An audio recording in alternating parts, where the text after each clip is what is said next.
En el fastuoso teatro del mundo, que fue el Versalles del siglo XVII, donde el propio sol parecía haberse encarnado en un rey, existía una oscuridad que ni todo el oro de Francia podía iluminar. Bajo la superficie pulida de la etiqueta, tras los susurros de los bailes de máscaras y en la intimidad de las alcobas reales, se arrastraba una serpiente de celos, ambición y muerte. Esta es la historia de cómo el Rey Sol, Luis XIV, el monarca absoluto que se creía el centro del universo, descubrió que su glorioso cosmos estaba podrido hasta la médula, infestado por una plaga de venenos, misas negras y rituales satánicos que amenazaban con devorar no solo a su corte, sino su propia alma. Este escándalo, conocido como el Asunto de los Venenos, l'Affaire des Poissons, no fue una simple serie de crímenes, fue el espejo oscuro del gran siglo, una revelación de que en la búsqueda del poder y el amor, la aristocracia más sofisticada de Europa estaba dispuesta a vender su alma al diablo. El clímax de este horror no fue la muerte de un rey, sino algo mucho más aterrador, la muerte de la certeza. El momento en que Luis el XIV, el monarca más católico de Europa, se vio obligado a leer los informes de su jefe de policía, Nicolás de la Reynie, y a comprender que el mal no era una fuerza abstracta, sino una presencia tangible en su propio palacio. Descubrió que las pócimas de amor que aseguraban el afecto de las amantes se mezclaban con venenos para eliminar a sus rivales, que los abortos clandestinos eran el pan de cada día entre las damas de la más alta cuna, y, lo más espeluznante de todo, que se celebraban misas negras en las que se sacrificaban bebés sobre el altar del vientre desnudo, de mujeres de la nobleza para invocar a demonios como Asmodeo y Astaroth. Y la aguja de la sospecha, la daga de la acusación, apuntaba directamente al corazón de su propio mundo, a su amante principal, la deslumbrante y todopoderosa Madame de Montespan, la madre de sus hijos legitimados. El asunto de los venenos no culminó en una batalla, sino en el silencio de una orden real, la de quemar los expedientes más comprometedores, la de enterrar la verdad bajo el peso de la razón de Estado. Porque el escándalo reveló un abismo tan profundo y tan cercano al trono que hacerlo público habría significado el colapso de la propia monarquía. La pregunta que atormentaría a Luis hasta el final de sus días no era cómo castigar a los culpables, sino cómo sobrevivir a la verdad. ¿Fue el Rey Sol cómplice de un encubrimiento para proteger a la mujer que amó, o para protegerse a sí mismo de un escándalo que él, con su sistema de favoritismo y competencia feroz, había ayudado a crear? Para responder, debemos adentrarnos en los callejones oscuros de París y en los dorados pasillos de Versalles, donde adivinas y duquesas tejían la misma red de muerte. Para comprender cómo la corte más brillante de Europa pudo caer en una histeria de venenos y brujería, primero debemos entender el universo que era el Versalles de Luis XIV. No era solo un palacio, era un cosmos, un sistema solar en el que el rey era el astro rey, y todos los demás, desde los duques más poderosos hasta los sirvientes más humildes, eran planetas que giraban a su alrededor, cuya existencia, estatus y fortuna dependían enteramente de su proximidad a la luz real. Luis había domesticado a la nobleza francesa, atrayéndola desde sus castillos provinciales a esta jaula dorada, donde la guerra ya no se libraba con espadas, sino con ingenio, lujo y, sobre todo, intriga. El favor del rey era la única moneda de valor. Un gesto, una palabra, una invitación a su alcoba podían significar la gloria. El más mínimo signo de desaprobación era la ruina.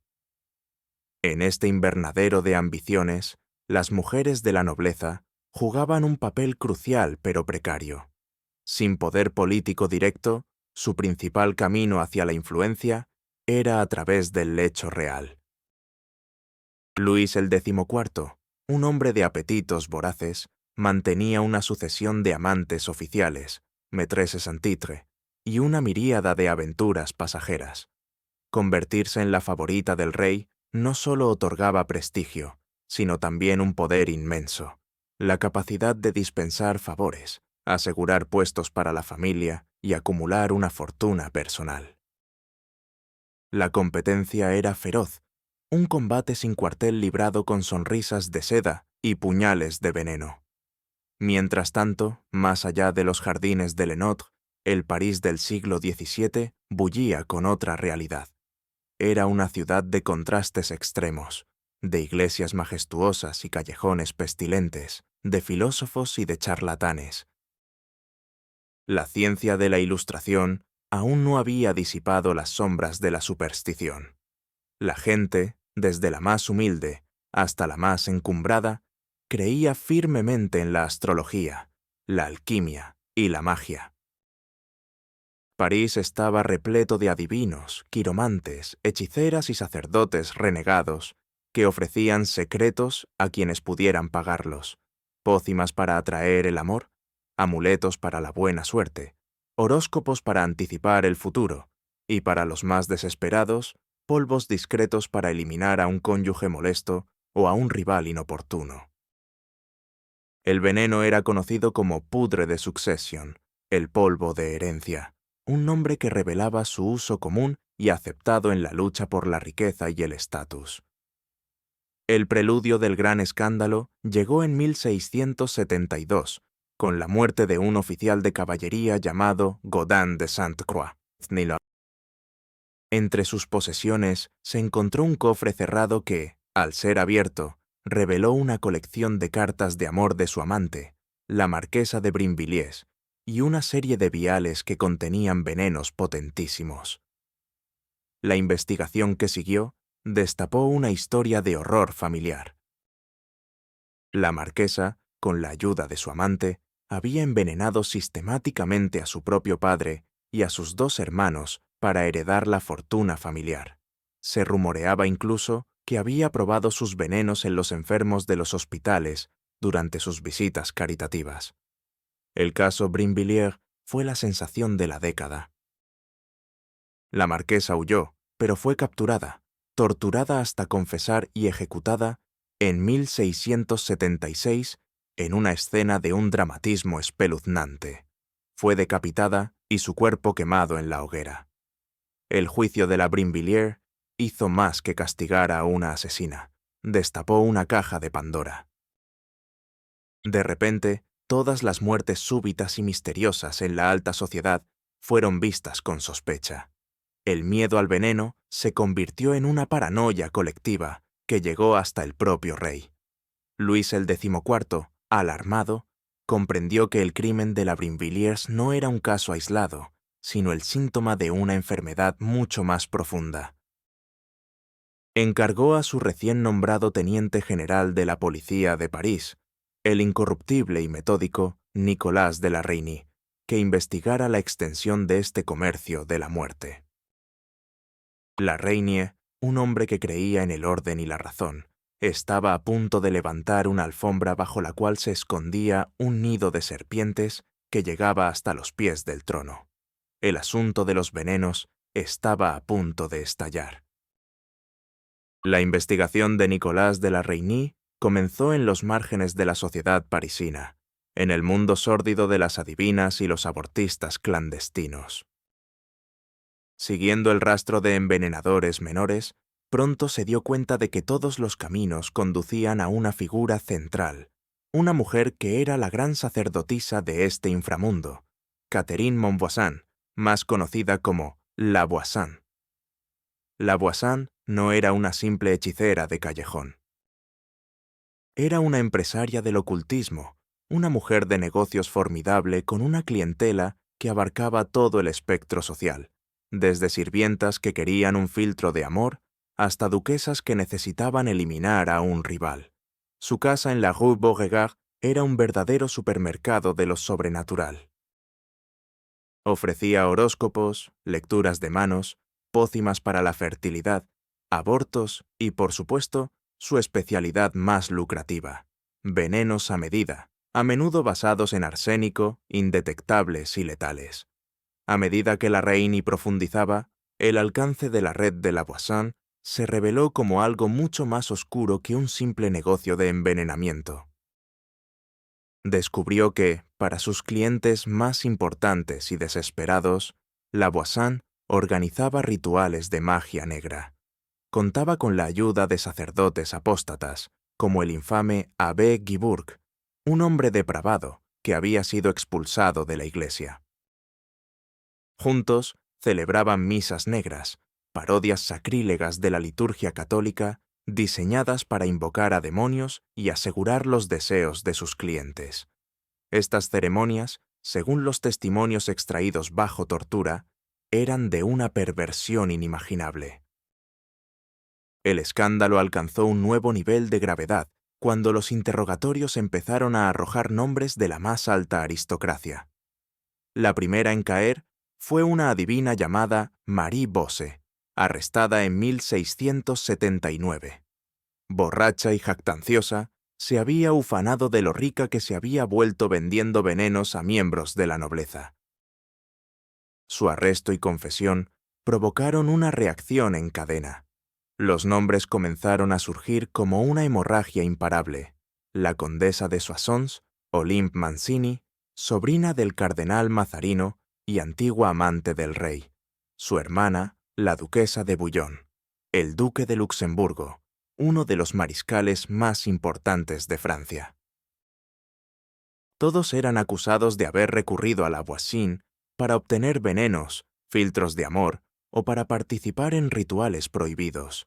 Versalles, el pináculo del refinamiento, parecía ser el mayor cliente del infierno. Pero el nombre que hizo temblar los cimientos del reino fue el de Françoise Athénaïs de Rochechouart, marquesa de Montespan. La Montespan, en la cima de su poder como amante oficial del rey, la reina no coronada de Francia, fue acusada por múltiples testigos, incluida la propia hija de Lavoisin, de ser una de sus clientes más antiguas y devotas. Las acusaciones eran de una gravedad extrema. Se decía que, para ganar y mantener el amor de Luis el XIV, la Montespan había recurrido a todo el arsenal de Lavoisin. Primero, con filtros de amor y afrodisíacos, polvos compuestos de ingredientes repulsivos como polvo de huesos, sangre de murciélago y cantárida, la mosca española, que mezclaba en secreto en la comida del rey. Estos polvos, administrados durante años, no solo eran mágicos, eran tóxicos, y algunos historiadores creen que contribuyeron a los problemas de salud crónicos que Luis sufrió más tarde. Cuando los filtros de amor parecieron perder su efecto, y el rey comenzó a mostrar interés por otras mujeres, especialmente la joven y hermosa Angélique de Fontanges, la Montespan, desesperada, recurrió supuestamente a medidas más extremas. Los testimonios la acusaron de participar personalmente en misas negras. La descripción de estos rituales, narrada por el abbé Guibourg y otros, es una de las páginas más oscuras de la historia de Francia. Se decía que la Montespan se tumbaba desnuda sobre un altar en una cámara subterránea. El sacerdote renegado celebraba la misa sobre su cuerpo, usando su vientre como patena. Se sacrificaba a un bebé recién nacido, y su sangre era recogida en un cáliz para ser usada en pócimas destinadas a asegurar el amor eterno del rey. Se invocaba a los demonios Astaroth y Asmodeo, y la Montespan, en el papel de suplicante, ofrecía su alma a cambio de la dominación sobre el corazón de Luis. Además, se la acusó de intentar envenenar a sus rivales. La muerte súbita y misteriosa de la duquesa de Fontanges, después de una breve enfermedad, fue atribuida a un par de guantes envenenados que la Montespan le había enviado.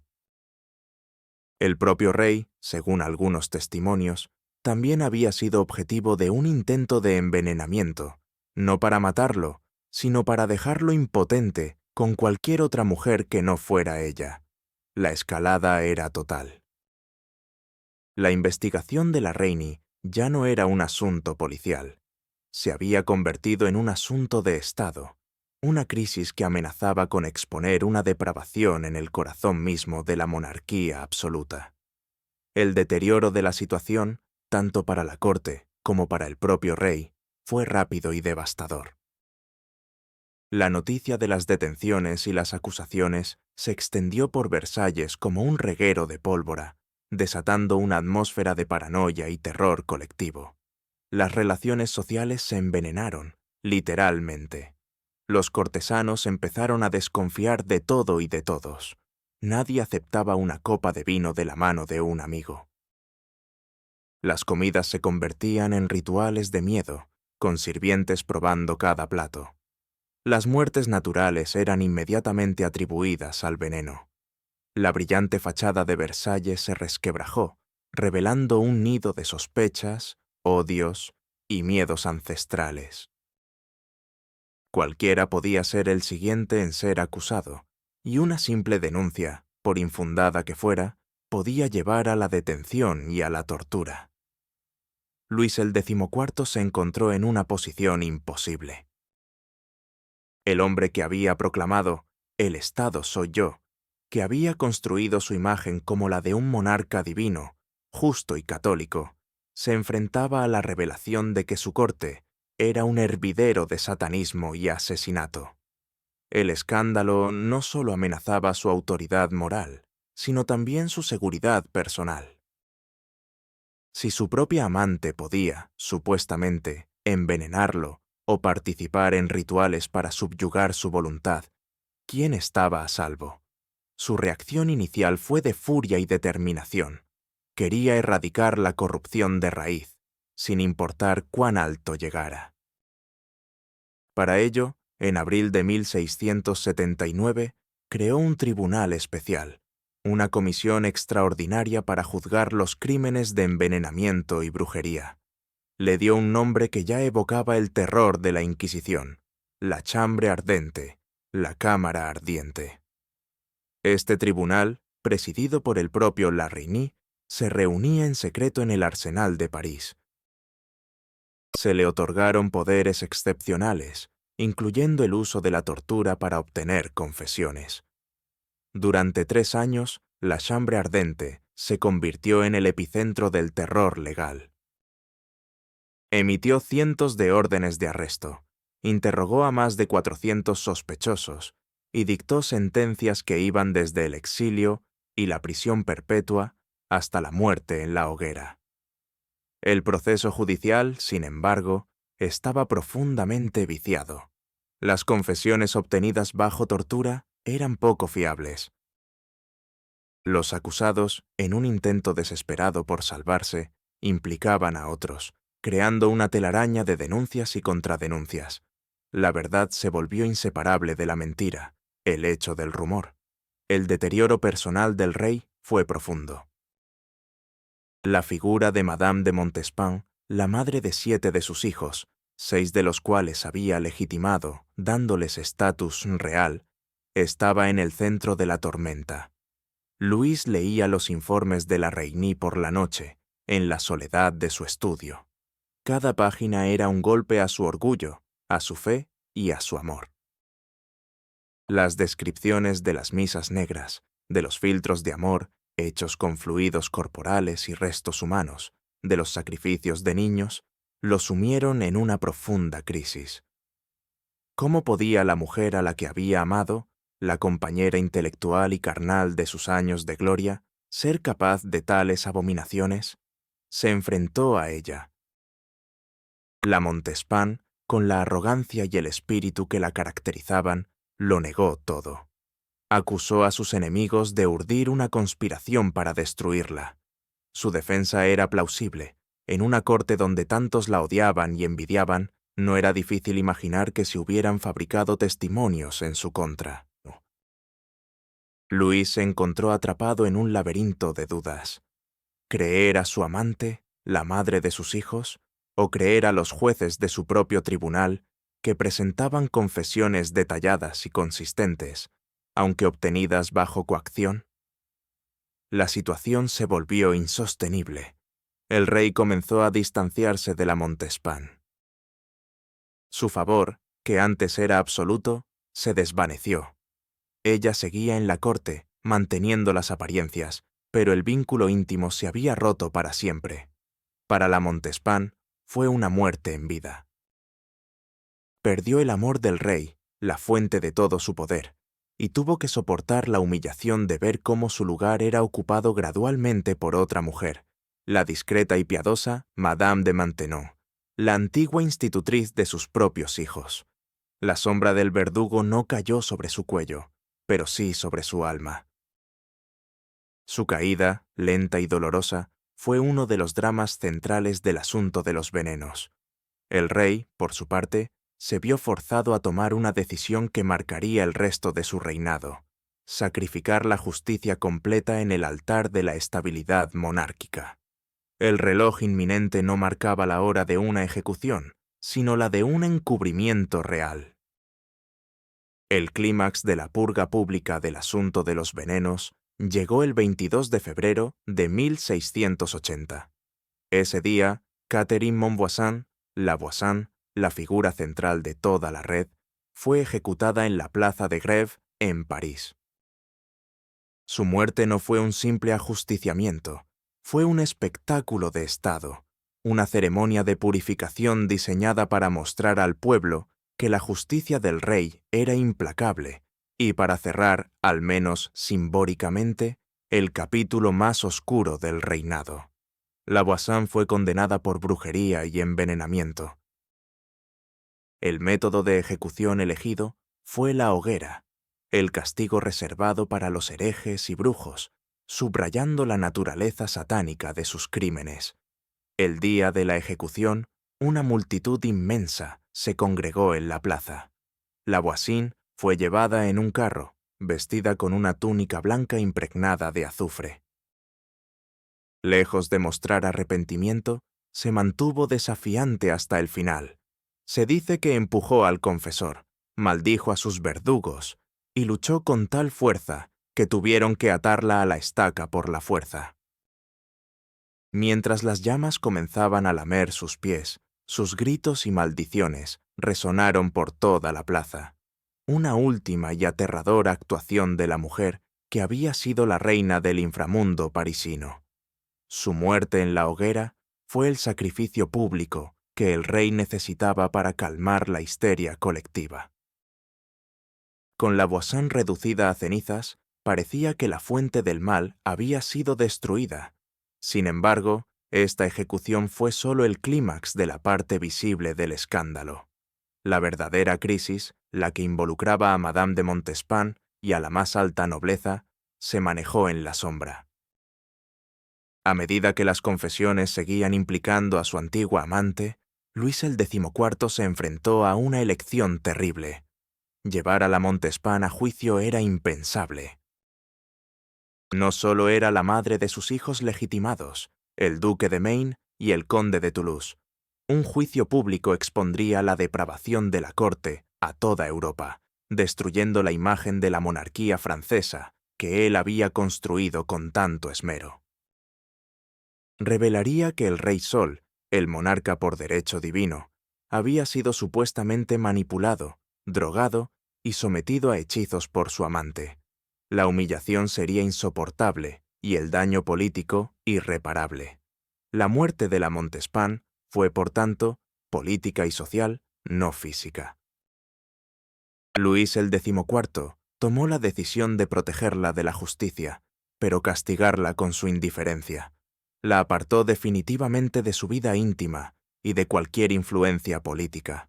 Aunque le permitió permanecer en la corte durante algunos años más, por el bien de las apariencias y de sus hijos, la convirtió en una paria.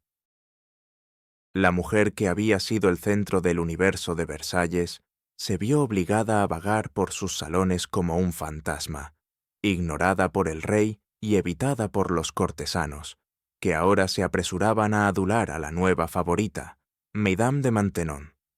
Fue una caída lenta, cruel y profundamente humillante. Finalmente, en 1691, se retiró de la corte a un convento, donde pasó el resto de sus días en la penitencia y la caridad, intentando expiar los pecados, reales o imputados, que habían destruido su vida. Mientras tanto, el rey procedió a enterrar el escándalo. En 1682, suspendió oficialmente las sesiones de la Chambre Ardente. La razón pública fue que la crisis había terminado. La razón real fue que las investigaciones se acercaban demasiado al trono. El jefe de policía, la Reigny, expresó su frustración en una famosa cita. La enormidad de sus crímenes demostró ser su salvaguarda. Los nobles más implicados, aquellos cuyas ejecuciones habrían creado un escándalo mayúsculo, se salvaron. Algunos, como la condesa de Soissons, fueron exiliados. Otros fueron encarcelados de por vida en fortalezas remotas, bajo lettres de cachet, órdenes de arresto secretas firmadas por el rey que no requerían juicio. Murieron en el olvido, sus nombres borrados de la historia oficial. El acto final de este encubrimiento fue ordenado por el propio Luis el XIV. Reunió todos los documentos de la investigación, los voluminosos expedientes que contenían las confesiones y testimonios más comprometedores, especialmente los que detallaban las misas negras y la implicación de la Montespan.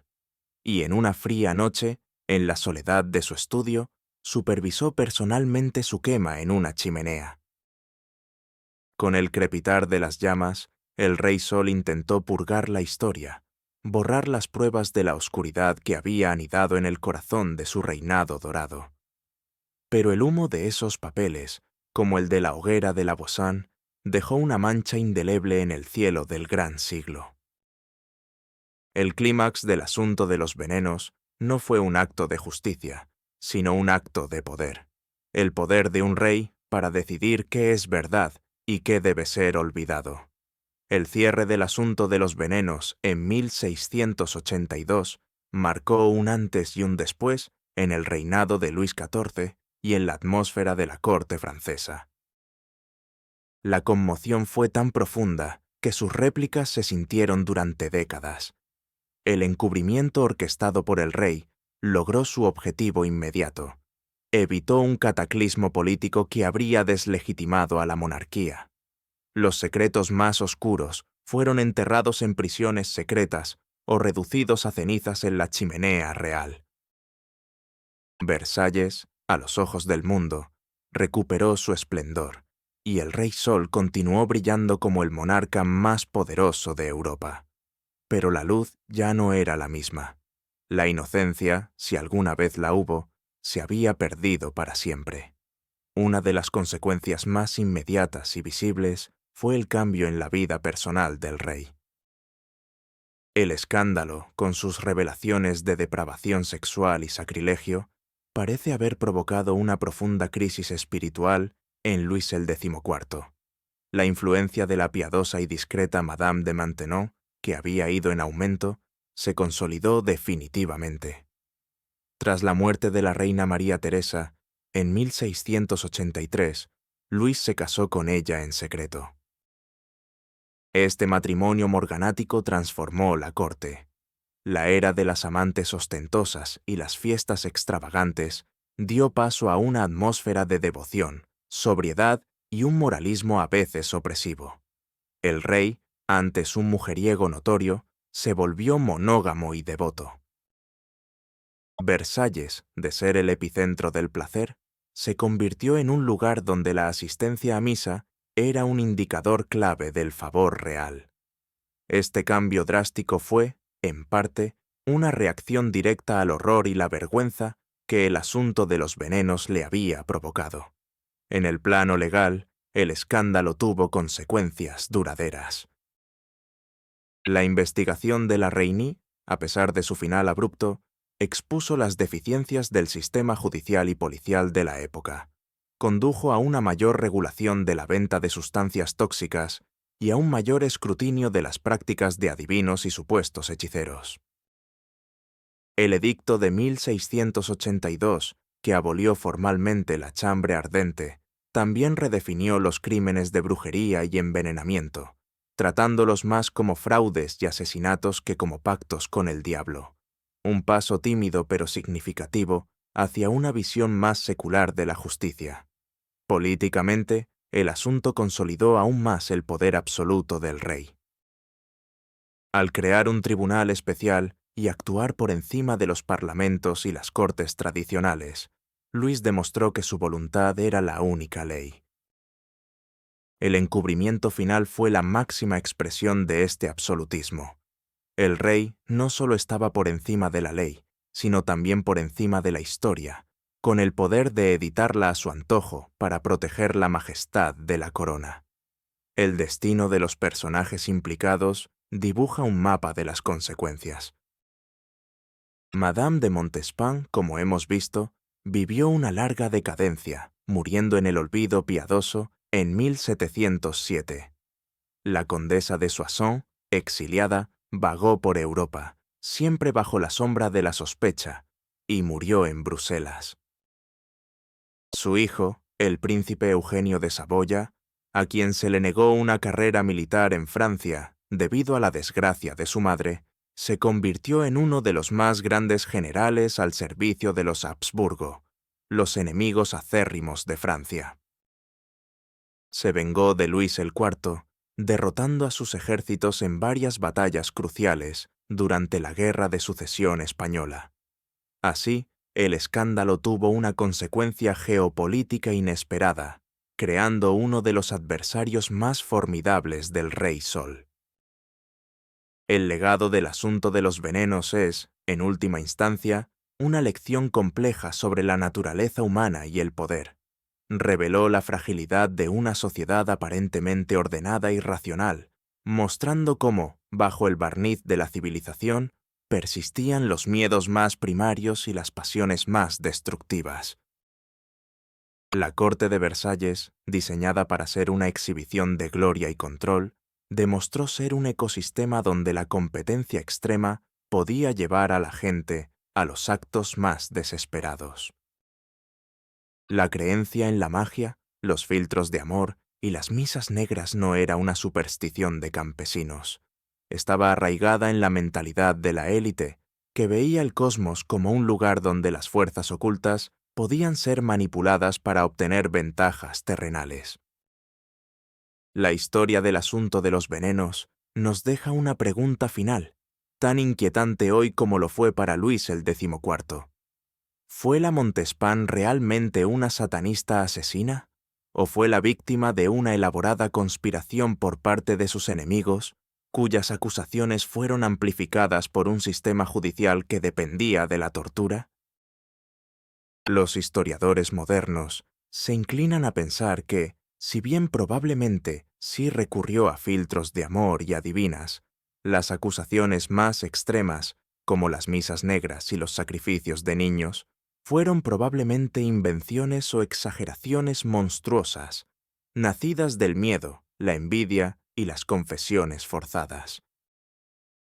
Luis el XIV, al quemar los archivos, nos privó de la posibilidad de saber la verdad completa, dejándonos para siempre en el terreno de la especulación. Quizás esa era su intención. Al destruir la evidencia, no solo protegió a la monarquía, sino que nos legó un misterio irresoluble. La historia del asunto de los venenos se convierte así en una advertencia. En los corredores del poder absoluto, la verdad es a menudo la primera víctima, y la oscuridad puede prosperar incluso bajo el sol más brillante.